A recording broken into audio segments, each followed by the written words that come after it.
Queridos, a graça e a paz do Senhor Jesus.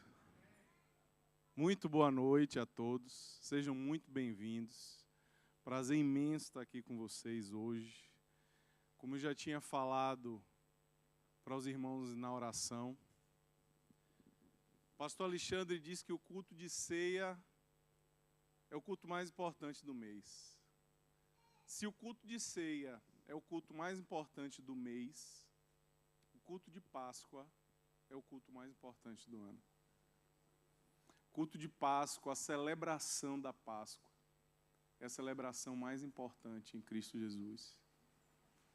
Eu convidei um amigo para vir aqui hoje e eu falei com ele. Eu falei assim, olha, o Natal é maravilhoso. Natal, a gente reúne a família, aqueles que estão longe aparecem. Mas dentro de uma perspectiva bíblica, cristã, contemporânea, não tem culto, não tem celebração mais importante do que a Páscoa. Às vezes a gente confunde elementos sazonais, humanos, confunde celebrações que levam a gente à alegria, ao prazer, a uma convivência harmoniosa em casa. Graças a Deus, lá em casa, na casa de Dona Noel especificamente, teve uma comida baiana.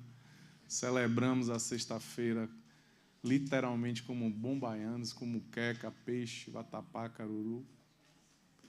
Então isso é muito bom. Eu tenho certeza que muitos aqui, se não comeram, vão comer um cabrito, um cordeiro, um bacalhau.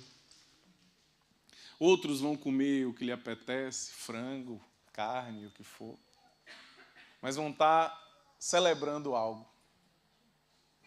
Muitas vezes esse algo que a gente celebra está muito mais voltado com a gente do que verdadeiramente com o propósito daquilo que está sendo estabelecido ali.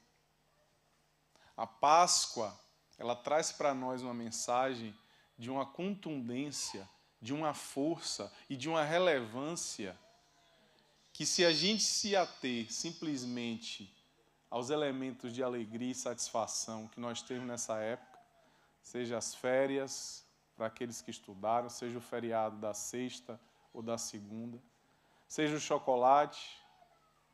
Páscoa não é só ovo de Páscoa. A gente acaba perdendo o valor e a grandiosidade daquilo que a gente está celebrando hoje. Na nossa igreja, o culto aos sábados, em outras igrejas, no culto ao domingo, a gente celebra uma vitória que nenhuma pessoa e nem ninguém no mundo conseguiria dar para nós. E hoje o meu papel aqui, na ministração da palavra, é trazer para nós uma reflexão, para nós, para mim em primeiro lugar, de como a gente tem celebrado a Páscoa, de como a gente tem realmente entendido e aplicado o princípio e o valor da Páscoa em nossa vida. Porque a gente nem sabe se é realmente hoje, se é realmente amanhã, se a sexta-feira foi a que passou. Mas o que a gente precisa entender e internalizar é o seguinte, que o valor que foi liberado, o preço que foi pago e o valor que foi liberado para nós, isso é impagável, incomensurável. Eu perguntei a algumas pessoas próximas, o que é a Páscoa para você? Bárbara não respondeu até hoje. Perguntei a Bárbara também. Perguntei a algumas pessoas, o que é a Páscoa para você? E algumas pessoas, é Cristo, né? É para fugir da resposta. A Páscoa é Cristo, amém, isso todo mundo sabe.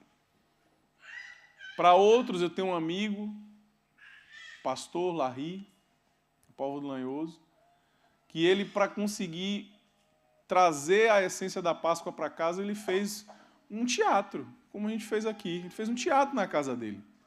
Vestiu um manto, um pano de saco, ele e a esposa, vestiram os meninos, fizeram um cordeiro, fizeram ervas amargas, trouxeram ali uma encenação para trazer o quê? O verdadeiro sentido da Páscoa para os filhos, que é Cristo. E às vezes a gente está tão envolvido com os eventos, com as celebrações, com as compras, com o desejo de ver a pessoa querida que estava longe, com o desejo de celebrar esse almoço, às vezes uma refeição que a gente só come uma vez no ano, que a gente se esquece o verdadeiro sentido da Páscoa. A gente fala até muito sobre o sentido do Natal, mas se esquece o sentido da Páscoa.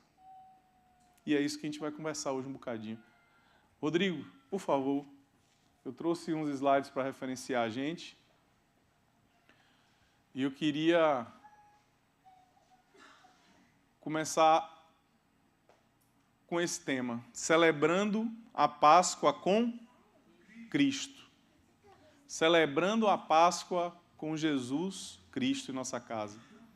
Não é celebrando a Páscoa com religião, não é celebrando a Páscoa com os convidados que vieram, mas celebrando a Páscoa com Cristo. Como é que, às vezes, você pode nem estar animado.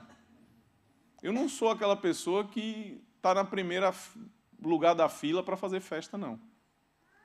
Mas o seu coração, internamente, tem que estar voltado para celebrar aquilo que Cristo fez. E como celebrar a Páscoa de Cristo se a gente não entender o que é a Páscoa? Se a gente não conseguir perceber quem sou eu nesse contexto com a Páscoa? E o meu exercício eu trago aqui para vocês. O que eu faço e o que o Espírito Santo traz na minha vida, eu trago aqui para vocês também essa noite. Pode passar o primeiro, Rodrigo, por favor. A primeira Páscoa, como muitos de vocês já devem saber, não se estabeleceu aqui. Não se estabeleceu em Portugal, não se estabeleceu no Brasil, não é contemporânea nossa. A primeira Páscoa se estabeleceu aonde? No Egito. O povo vinha de uma situação de escravidão.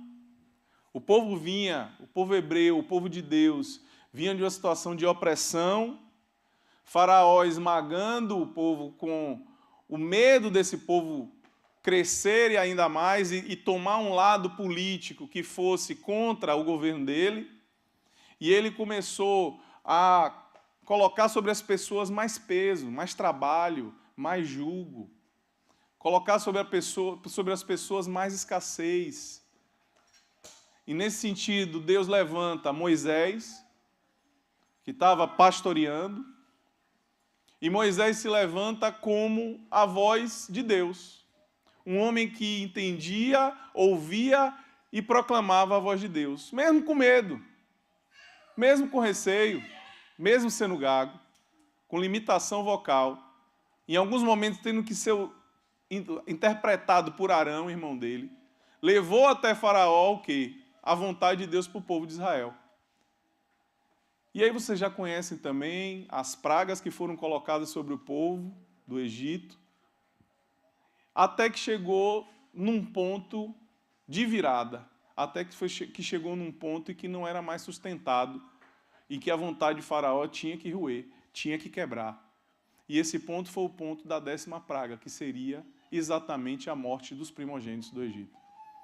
E Deus fez um pacto, fez uma aliança de sangue, em que, quando o Senhor, através do anjo, passasse pelas ruas e visse aspergido com hisopo o sangue nos umbrais das portas, esse anjo, um anjo da morte, não iria tragar dali a vida do primogênito daquela casa.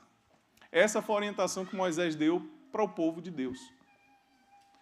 E Moisés, nesse contexto, fez uma orientação no sentido de que esse sangue não poderia ser um sangue de qualquer animal. Esse sangue deveria ser de um cordeiro imaculado, puro.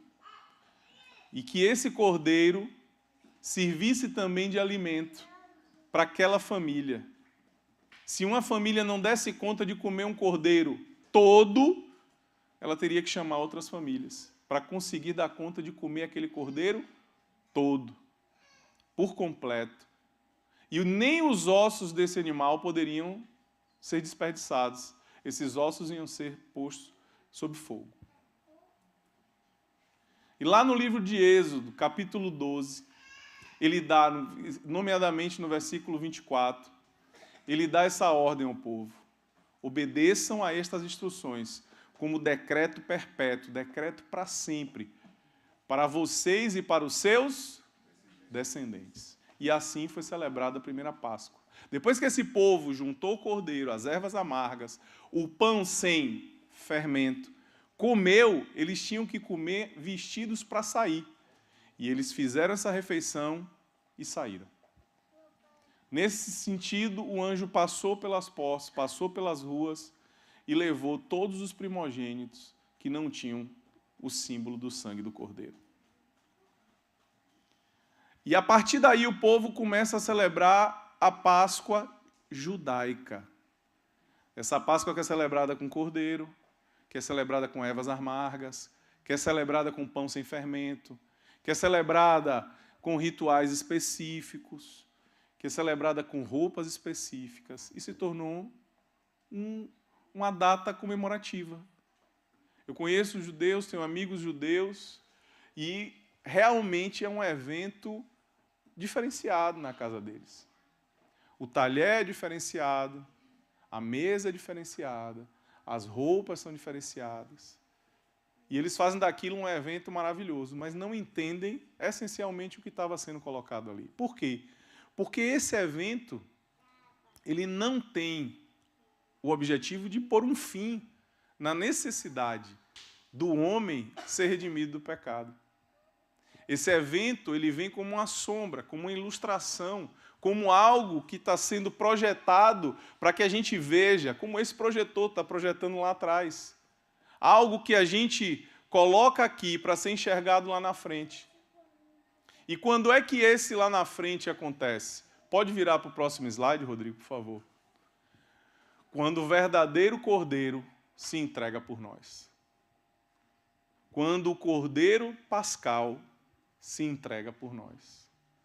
E nesse sentido, Isaías já previu o que ia acontecer na Páscoa em que Cristo foi crucificado. E ele coloca para nós que ele foi oprimido, ele foi afligido, mas não abriu a boca. Como um cordeiro foi levado ao matadouro, e como uma ovelha muda perante seus tosqueadores, assim ele não abriu a boca. Isaías 53, 7. Foi assim que Jesus se entregou. Foi assim que aquele único que veio na terra, perfeito e pleno, se entregou por nós. Aquele único homem que não tinha pecado, mas que estava tentado, e a Bíblia diz que foi tentado em pecados, até mais do que nós somos, resistiu até o fim e entregou o sangue puro, genuíno, do Filho de Deus por nós. É nesse aspecto que Cristo, mudo, calado, se entrega, se diminui, se faz como o pior dos homens e tem a pior morte, que é a morte de cruz. É nesse aspecto, se entregando aos lobos. Eu trouxe uma pintura que eu gosto muito, do Korobov, que mostra esse cordeiro sereno, tranquilo, manso, imaculado, sendo devorado por lobos, de forma voraz, sendo posteriormente despedaçado, como o corpo dele foi aqui. Quem assistiu a cinematografia, o filme do Mel Gibson, A Paixão de Cristo, conseguiu ter uma ideia daquilo que Cristo sofreu. Daquilo, o quanto o corpo dele foi dilacerado, foi oprimido, foi afligido, como diz Isaías, por nós, por mim e por você. Pecadores, falíveis, mortais, carentes da graça de Deus. Carentes da remissão, carentes do pagamento do preço, que só poderia ser feito através de um sangue valioso, que foi o sangue de Cristo. Às vezes a Páscoa pode ter um sentido no nosso coração, pode ter para nós uma ideia, um contexto, que nunca a gente se coloca nessa degustação que eu estou trazendo para vocês aqui, do cordeiro e das ervas amargas. Porque é amargo quando a gente confronta a nossa natureza com a natureza de Cristo e percebe que o único puro e legítimo, digno do reino eterno, morreu por nós, para que a gente pudesse ter benefício a esse reino eterno, a essa vida eterna, sem o juízo fatal e a morte. Muitas vezes a Páscoa pode trazer para nós um sentido até mesmo legalista, de cumprimento de tarefas, de deveres, mas isso também não vai conseguir trazer para nós a remissão que Cristo teve. Por isso que os elementos discernidos especificamente são justamente a formação daquela projeção que nós temos que ter hoje. Porque o comer do Cordeiro significa hoje entender o que Cristo passou por nós. Comer as ervas amargas é entender a nossa miserabilidade como pecadores e celebrar o que Cristo fez por nós. E não comer do fermento, do pão fermentado, significa que a gente não pode usar atributos humanos transmitidos, religiosos meramente, para conseguir entender e realmente ter fé nesse aspecto. Porque o fermento nada mais era do que a expressão da religiosidade. Jesus várias vezes falava do fermento de quem? Dos fariseus. O fermento dos fariseus era aquele fermento que era o molde humano ao pão da vida. O molde humano, aquilo que Deus falou. O que é que os fariseus faziam? Eles pegavam as leis, deturpavam em benefício deles mesmos. Então o fermento, o pão sem fermento na Páscoa, significa que a mão do homem nada pode fazer para trazer para nós a redenção que Cristo deu. O cordeiro, o corpo dilacerado de Cristo. As ervas amargas, a nossa vida, o nosso ser, a nossa pecaminosidade inalcançável à santidade de Deus. É como se a gente tivesse de um lado Deus na frente da gente a um passo, só que no meio tem um abismo que a gente nunca consegue transpor. E esse abismo entre nós e Deus é a nossa natureza humana, é o nosso pecado, é quem nós somos. E talvez você até fale, Bernardo, eu não sou tão ruim assim. Bernardo, eu tenho andado bem, eu não quis matar ninguém essa semana, estou tranquilo. Mas, por nascimento, por natureza adâmica, nós herdamos o pecado. O meu filho está ali, Gugu, vai fazer 4 anos. Eu já vejo nele as naturezas, a natureza e as ações que ele herdou de Adão. E fico triste quando eu vejo as minhas também. Às vezes eu vejo coisa nele que eu falo, ih, meu Deus, pegou o defeito do pai. Quem gosta de falar isso é a mãe, né? Isso aí não puxou a mim, não. Isso aí puxou a você, viu?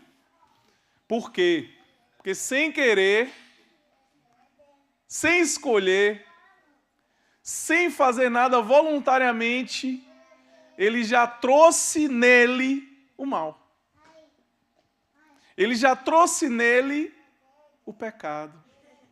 Ele já trouxe nele a ira, a ganância, o desejo de usurpação. Porque quando a gente cresce, talvez algumas pessoas sejam moldadas pela moral e pela justiça humana. Eu não vou surrar o irmão que eu tenho raiva, porque eu sei que eu vou enfrentar a polícia e vou enfrentar um juiz. Eu não vou pegar aquilo que eu tenho desejo, que eu achei um relógio bonito e que eu não posso pagar, porque senão eu vou pagar por esse furto. Mas o desejo está ali. Então não adianta você simplesmente não fazer. A sua natureza está corrompida. A minha natureza está corrompida. Não tem como a gente escapar dessa natureza. Por isso o juízo, ele é fato, ele é concreto, ele vai acontecer. Por isso que o anjo passou e levou os primogênitos. Mas o sangue do cordeiro fez com que, mesmo aquele primogênito que tinha uma sentença contra ele, não fosse ceifado a vida, não fosse levado, não fosse morto. Porque aquele sangue pagou o preço. Não depende de mim, não depende do meu querer, não depende do meu trabalho, não depende do meu esforço, não depende da minha vontade, não depende do quanto eu me esforce, o quanto eu tente parecer santo, o quanto eu não faça as coisas que porventura sejam erradas. Não depende de você e de mim, não depende do que eu e você fazemos, depende do sangue que foi derramado pela graça e misericórdia de Deus. Não depende do que eu estou fazendo, depende daquilo que Ele fez. E quando a gente não entende a generosidade de Deus e a supremacia da graça dele e tem entregue voluntariamente aquele sangue precioso do único que foi perfeito, do único filho dele, para que através dele ele nos fizesse filhos dele e que através dele tivéssemos a referência de irmão mais velho como propósito de vida. Se a gente não entende isso, a gente não entende a Páscoa.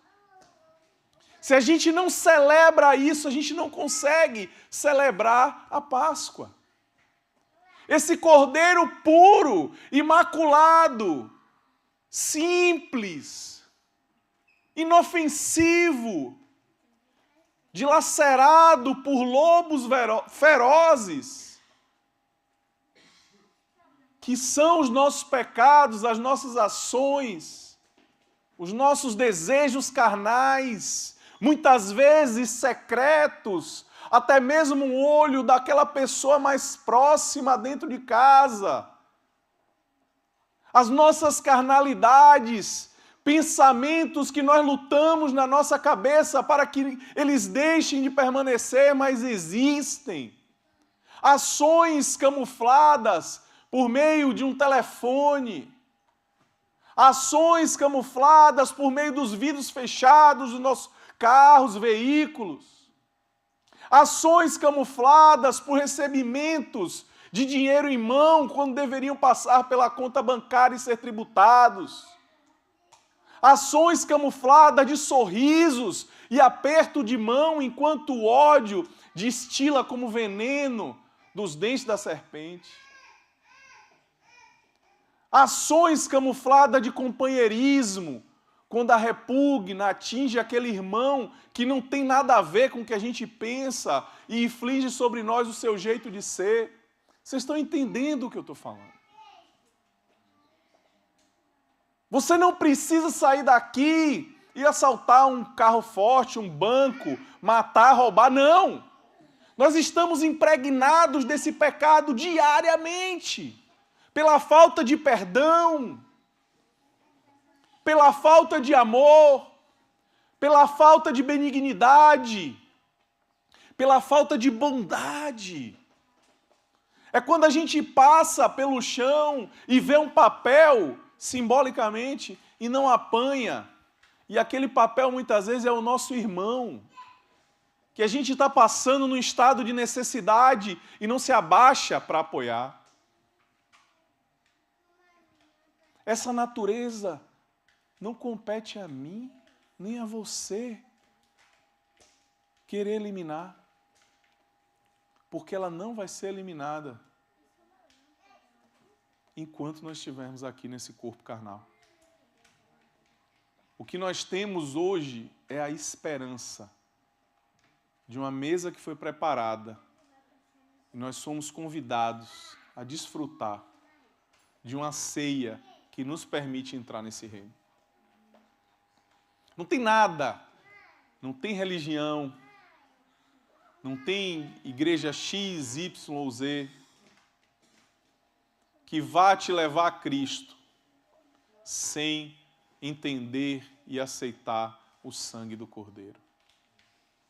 O sangue do puro, do imaculado, o mais alto valor que existe no universo, que é o sangue de Jesus Cristo.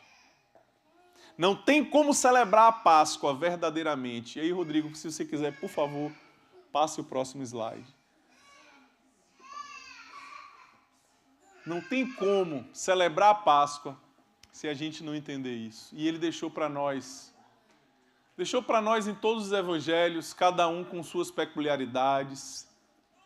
Nomeadamente em João, ele vai falar do lava-pés. Nos outros, ele fala um pouco mais parecido. Mas em Marcos, que eu destaquei aí, ele diz: e comendo eles, tomou Jesus o pão e, abençoando, partiu e deu-lhe e disse: tomai, comei, isso é o meu corpo.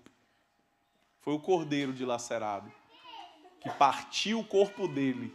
Estão entendendo agora por que ele partiu o pão? Que partiu o corpo dele e entregou por nós. Comam, esse é o meu corpo, é o cordeiro. De lá do Êxodo. E comei. E tomando o cálice, dando graças, deu-lhe, e todos beberam dele. E disse-lhe: isso é meu sangue, o sangue da nova aliança, do Novo Testamento, que por muitos é derramado. Naquele momento, Jesus estava dizendo: aquela Páscoa no Egito foi para simbolizar essa Páscoa. Aquela Páscoa foi para que a gente chegasse nessa Páscoa. Aquela Páscoa que vocês comiam cordeiro com ervas... Não, aquilo não simbolizou nada. O que eu estou simbolizando para vocês aqui agora é: o meu corpo vai ser dilacerado. E o meu sangue vai pagar o preço do pecado que afasta vocês de Deus. E a gente só consegue verdadeiramente entender, celebrar a Páscoa se a gente entender isso. Algumas pessoas vão dizer que o nome disso se chama Evangelho. Boa nova, boa notícia, novidade. Só que existem impedimentos. Rodrigo, se quiser, pode passar para isso. Existem entendimentos que fazem com que a gente, às vezes, se afaste mais ainda disso. O primeiro entendimento que afasta a gente da celebração é não entender o valor do que foi feito. É não entender sobre essa metáfora que eu disse para vocês aqui do abismo.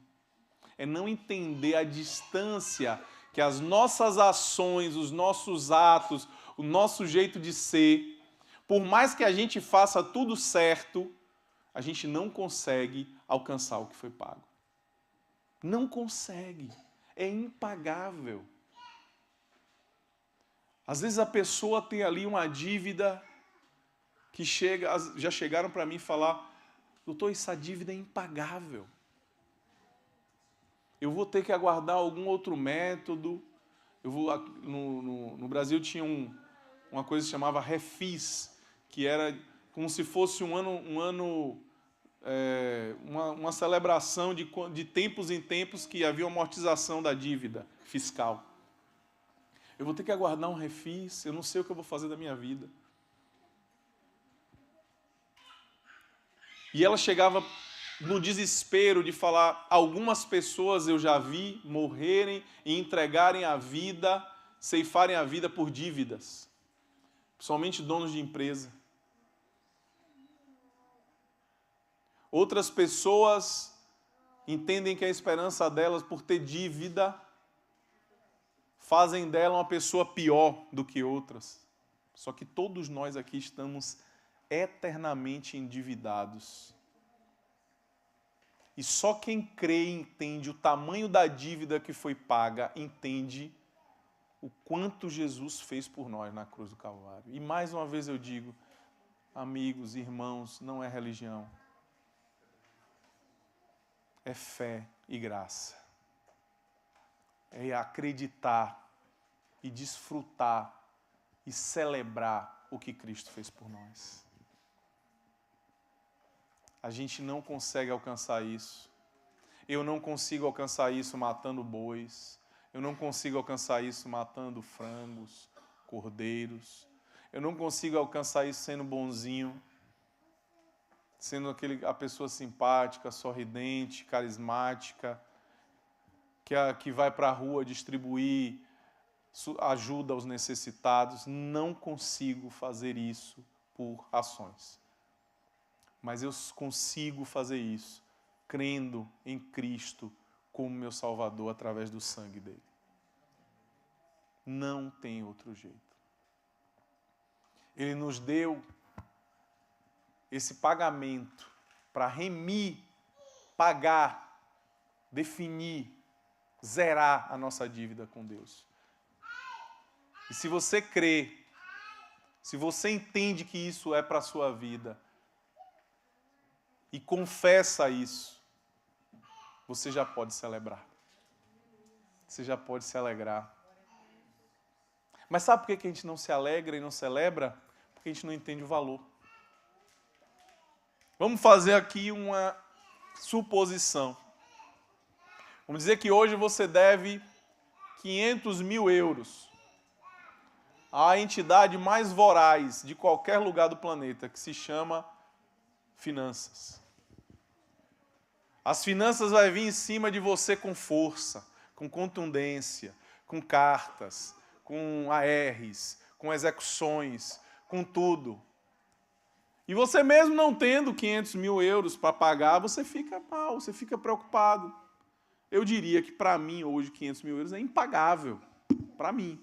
Para vocês, tem gente aqui que eu sei que não é. Pela fé, amém? Então, se ela viesse em cima de mim e falasse assim, olha, você tem que pagar 500 mil euros. Aí eu falei, então, não tenho condição de pagar, infelizmente. Falei assim, olha, mas seu nome é Bernardo? É. Você é o marido de Aline, pai de Miguel, Gustavo e Bento? Sou. Ô, Bernardo, eu estou vendo aqui no seu cadastro. Seus 500 estão pagos. E digo mais, pela lei aqui, artigo tal, inciso tal, por ser Bernardo, filho de Aline, você ainda tem mais 500 mil de crédito, vou botar na sua conta agora. Eu ia chegar no outro dia e fazer o quê? Meu amigo, você não sabe o que é que as finanças fez comigo. Eu tinha dívida de 500 mil. Eu cheguei lá, só dei meu nome, ó, Bernardo, marido de Aline, me deu, pagou meus 500, ainda disse que eu tinha mais crédito de 500, me deu 500, estou 500 mil na conta aqui agora. A finança me deu. Eu ia chegar contando para todo mundo. Ia botar no Instagram, no Stories, né? Ia falar assim, rapaz, a finança é bênção. Me deu 500 mil, é ou não é? Por quê? Porque é uma dívida paga. E além disso, ainda tive o quê? 500 mil, eu falei 500 mil, não foi? 500 mil de graça. Isso é maravilhoso. Isso eu consigo o quê? Quantificar. Por quê? Porque eu sabia o tanto que eu devia e soube o tanto que eu ganhei. Sim ou não? Como é que você vai conseguir celebrar uma Páscoa se você não sabe o quanto você devia e nem o quanto você ganhou? Só em Cristo Jesus para saber o quanto nós devíamos e o quanto nós ganhamos. Amém? Estão entendendo o que eu estou falando? Para celebrar, a gente precisa entender o quanto a gente devia e o quanto foi pago e o quanto a gente tem a mais. Amém? O que é que ele nos deu também? Pode ficar naquela, Rodrigão, por favor. Santiago, brigadão. Segundo ponto, comunhão. Através dessa remissão, nós temos hoje o quê? Comunhão com Deus. Amém, glória a Deus. Amém. A gente tem hoje comunhão com Ele. Hoje você pode entrar no seu quarto, fechar a porta, se ajoelhar, sentar, deitar, como você quiser, e conversar com o Criador do universo. Só isso. E a gente não faz. Agora vamos lá. Quem gosta de futebol aqui? Tem um menino que gosta, né? Quem gosta? Pode levantar, levante que é para você mesmo. É para você, futebol. Pronto. Leandro. Lamine Yamal liga para você. Leandrão, faça a chamada de vídeo aí. Você atende ou não? Na hora. Cristiano Ronaldo. Na hora. Não é não? Hein, Miguel? Vai bloquear? Ah, Cristiano Ronaldo. Não. Hein? Vai ou não? E aí ele liga e faz o que para você, Miguel? Ele fala assim com você, ó. Miguel, opa, então, tá tudo bate bem. Amém? Tu és o melhor, Miguel. Amém? Liga para mim quando quiseres. Você vai fazer o quê? Todo dia. Vou ligar para o Cristiano Ronaldo. Vou ligar para o Ronaldo aqui. Vou ligar, papai, eu vou ter o torneio. Vou te pegar umas dicas com o Ronaldo. Peraí. Ronaldo, como é que tá então? Pá, tá tudo, tá por onde é que anda? Tá na Arábia? Não, tô no jatinho. Tá no jatinho? Ô, legal. Olha, eu vou ter um torneio lá e tal. Queria saber como é que eu faço. Não é assim? Sim ou não? Eu tenho pastores que eu admiro muito, pregando, mestres na palavra. Se eu pudesse, antes de pregar uma palavra como essa, eu ligava. Alô? Reverendo HDL, quem conhece HDL? Hernandes Dias Lopes. Eu já chamo intimamente HDL. Reverendo HDL, eu estou precisando pregar sobre a Páscoa. Me dá aqui uma dica. Maravilhoso. Aí Hernandes dizia o quê? Ô, Bernardo, meu filho, ligue quando você quiser. Eu ia ligar direto. Tá bem aí, reverendo? Não, era só isso. Deus abençoe. A gente tem com o Criador do universo e a gente não faz nada disso. Porque a gente não aprendeu a ter comunhão. A gente acha que comunhão é estar aqui, né? A gente acha, não, vou ter comunhão com Deus, vou para o culto. Amém, é isso também. Mas a maior comunhão que a gente pode ter direito, a maior comunhão que a gente pode ter é chegar no nosso quarto, fechar a porta e falar com aquele que é dono do ouro e da prata, de toda sabedoria, de todo conhecimento, que fez a terra, os céus, fez tudo que existe nessa terra e a gente não faz, porque a gente tem preguiça e não entende o valor que isso tem. Todos os dias a gente se socorre da opinião do celular. E eu agora trabalhando com o ChatGPT mais ainda. Mas a gente se esquece de parar 15 minutos, 10 minutos, 5 minutos para falar com o nosso Criador e perguntar: Senhor, eu tenho um torneio hoje, como é que eu faço? Senhor, eu vou pregar hoje, o que é que eu faço? Senhor, eu vou trabalhar, eu acordei, eu vou ter problemas na minha vida, o que é que eu vou fazer? Qual a orientação que o Senhor tem para mim hoje? Para onde é que eu vou? O que é que eu tenho que fazer? Com quem eu vou falar? Com quem eu tenho que falar do Evangelho? E a gente não faz, porque a gente não aprendeu a saber discernir com quem a gente está tendo comunhão. Primeiro ponto, a gente não entra em celebração, porque a gente não sabe o que a gente ganhou, o que a gente deixou de pagar e o que a gente ganhou. Segundo ponto, a gente não entra em comunhão, porque a gente não sabe com quem a gente está entrando em comunhão. Terceiro ponto, proclamação. O fim disso tudo é que a gente proclame, declare, demonstre, fale, leve, alcance pessoas. E a gente não faz isso porque a gente não dá o valor ao que recebeu. Não é só mais saber, talvez até você saiba, mas a gente não dá o devido valor. Quem já ouviu falar aqui dos moravianos? Levante a mão, pelo amor de Deus, para não achar que sou só eu e Daniela aqui. Quem já ouviu? Você já ouviu. Você já ouviu que eu sei. Os moravianos eram um povo que se reuniu depois, também, ali quem já ouviu isso, que se reuniu em suma para viver o Evangelho, mas dali saiu um avivamento de missões para todo mundo. Eu não vou entrar nessa parte da história. E eles foram enviados para vários lugares do mundo. E tem uma história específica que falam de 2 moravianos que se venderam como escravos para uma ilha para poder proclamar o Evangelho. E eles sabiam que nunca mais iam voltar. O dinheiro que eles usaram na venda da vida deles, do corpo deles, foi para custear a viagem que eles tinham que chegar lá. Porque eles sabiam que ali não entrava o Evangelho. Eles sabiam que ali tinham pessoas que estavam com o fim destinado ao inferno, porque não tinham contato com essa mensagem que a gente está estudando aqui hoje. E entregaram a vida deles. Eu estou falando entregar a vida, não é só ir para lá servir como escravo, não. Entregar a vida é entregar desejo, entregar vontades, entregar talentos. Porque às vezes você pode ter um talento maravilhoso no futebol, você pode ter um talento maravilhoso para medicina, você pode ter um talento maravilhoso para cantar, você pode ter um talento para o que for. Mas Deus te chamar para outra coisa e você resistir, você segurar. Eu conheço pastores em tempo integral que são juízes federais que abandonaram a carreira. São grandes empresários. Quem não conhece a história do Gregory McNutt, escute quem foi Gregory McNutt no Brasil. Um americano que até rua com o nome dele tinha nos Estados Unidos. Filho de uma família riquíssima de petróleo.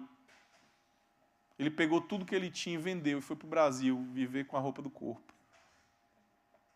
Mas hoje, esse homem que viveu lá durante muito tempo influenciou homens que estão hoje pulverizando a Europa, os Estados Unidos, a Oceania, a Ásia, com uma palavra e uma ação.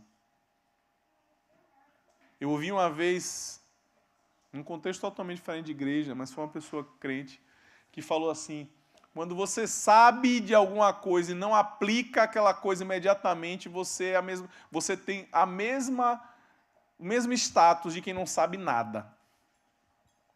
É a mesma coisa. Eu aqui, e o pastor colocou uma frase muito legal hoje, que é um ateísmo disfarçado. Se eu aqui sei que eu devo fazer o bem e não faço, eu peco. Se você sabe que tem alguém que precisa ouvir o Evangelho e você não fala do Evangelho, a gente está em pecado, sim. Porque imagine, se a gente não fala, é porque a gente não dá o valor que a gente deveria para proclamar aquilo que a gente sabe que deveria fazer. Se eu não falo do Evangelho, talvez como eu não falo do meu time de futebol, ou como eu não falo do político que eu admiro, ou como eu não falo de uma convicção minha pessoal, se eu não proclamo isso, eu não sei o verdadeiro valor do Evangelho em minha vida. Eu não consigo celebrar a Páscoa do jeito que eu deveria. Então, em primeiro lugar, a celebração precisa entender o quanto a gente devia, o quanto a gente ganhou. Amém? Segundo ponto, a comunhão trazida pela oferta vicária de Cristo, a oferta sacrificial de Cristo. A comunhão com Deus que Ele nos trouxe só vai ter o verdadeiro valor quando a gente entender quem Deus é. E o quanto a gente estava distante dEle. E o quanto a gente pode desfrutar da presença real dEle hoje, através do Espírito Santo. Terceiro ponto, a gente só vai proclamar aquilo que Cristo falou e para que Ele nos enviou, se a gente entender realmente o quanto as outras pessoas que não conhecem essa mensagem estão comprometidas eternamente. Não tem como fazer isso de outra forma. Não tem como celebrar a Páscoa de outra forma. Eu trouxe para vocês hoje aqui o simbolismo de qual é a carne que nós comemos através do pão. Não é mais um cordeiro. É a carne de Cristo, que foi dilacerada. As ervas amargas não são simplesmente, não é rúcula. É o nosso pecado que nos separa dele. O pão sem fermento é porque as ações humanas que são transmitidas simplesmente por proximidade. Não é assim? Não é assim que o pão transmite, vai enchendo a massa e pega no outro e vai? Não é suficiente para a gente alcançar essa graça. E o vinho é o sangue que selou essa aliança. Que a gente saia daqui hoje com a consciência do que é essa celebração. A gente pode comer bem, a gente pode beber bem, pode ter o cabrito, o cordeiro em casa. Mas antes disso, não importa, você pode comer até panetone amanhã, pode comer bolo rei amanhã, não importa a época, mas que você saiba o que é que você está fazendo, o preço que foi pago, que você saiba a quem você tem comunhão e que você saiba o seu dever diante disso, que é a proclamação disso tudo. Amém? Em nome de Jesus.